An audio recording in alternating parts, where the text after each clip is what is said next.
নমস্কার বন্ধুরা, চম্পাস কিচেনে সবাইকে স্বাগত জানাই। আজকের রেসিপি হচ্ছে কাঁচা পাকা পেঁপে মাখা। পেঁপের খোসা ছাড়িয়ে ভালো করে ধুয়ে নিয়ে এরকম পাতলা পাতলা করে কেটে নিয়েছি।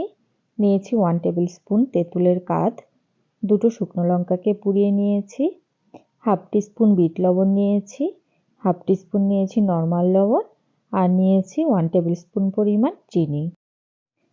সমস্ত উপকরণ এবারে খুব ভালো করে পেঁপের সাথে মাখিয়ে নেব। শীতের দুপুরে রোদে বসে এই ধরনের মাখা খেতে কিন্তু বেশ ভালো লাগে।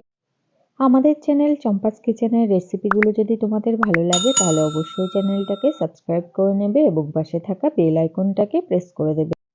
কথা বলতে বলতে এদিকে পেঁপে মাখা কিন্তু খাওয়ার জন্য তৈরি হয়ে গেছে।